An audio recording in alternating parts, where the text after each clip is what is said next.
Israel's far-right security minister has caused global outrage after he released video of himself mistreating detained activists from the Gaza Flotilla.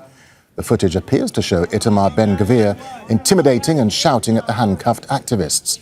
Prime Minister Benjamin Netanyahu said the incident was not in line with Israel's values, while the Foreign Ministry accused Ben-Gvir of damaging the country's image. The activists were detained after Israeli forces intercepted aid boats heading to Gaza 2 days ago. Well, the video has drawn international condemnation. Several countries, including the Netherlands, France and Canada, have summoned Israeli ambassadors over the treatment of the activists. Qatar's foreign ministry says it condemns Ben-Gvir's abuse of activists and considers it inhumane treatment that constitutes a blatant violation of international humanitarian law. The French foreign minister says the actions of Ben-Gvir towards the passengers of the global Sumud flotilla, denounced by his own colleagues in the Israeli government, are unacceptable, while EU Foreign Policy Chief Kaja Kallas says Ben-Gvir's conduct is unbecoming of anyone holding office in a democracy. Let's bring in Michael Lynk. He's a human rights lawyer and the former UN Special Rapporteur for Human Rights in Palestine. He joins us from the Canadian city of London in Ontario.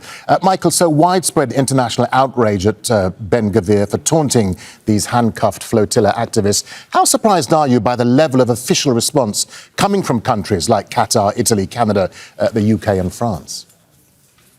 I've got to say, this is a long time in coming. We've had a number of flotillas over the last several years trying to head into Gaza, bringing supplies and aid to the people of Gaza, both before the war began in October 2023, during and indeed since the ceasefire was reached in October, with very little reaction coming back from foreign countries whose nationals were detained by Israel. I think what's obviously caught their attention this time is how brutal the Minister of National Security for Israel, Ben-Gvir, has been treating these activists. The whole point of the flotilla was to bring attention to how little humanitarian aid has been getting into Gaza since the so-called ceasefire was reached 7 months ago.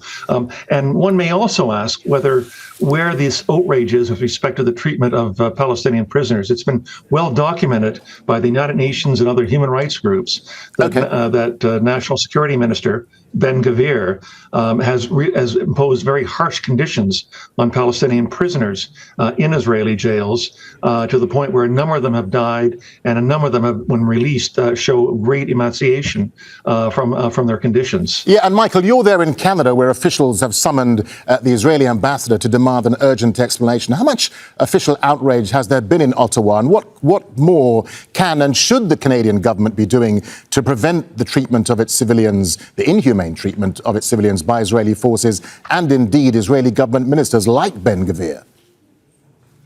Well, Canada's already imposed, I think sometime last year, sanctions on Ben-Gvir, which I think means that he can't travel to Canada. If he had any assets in Canadian banks, they'd be frozen.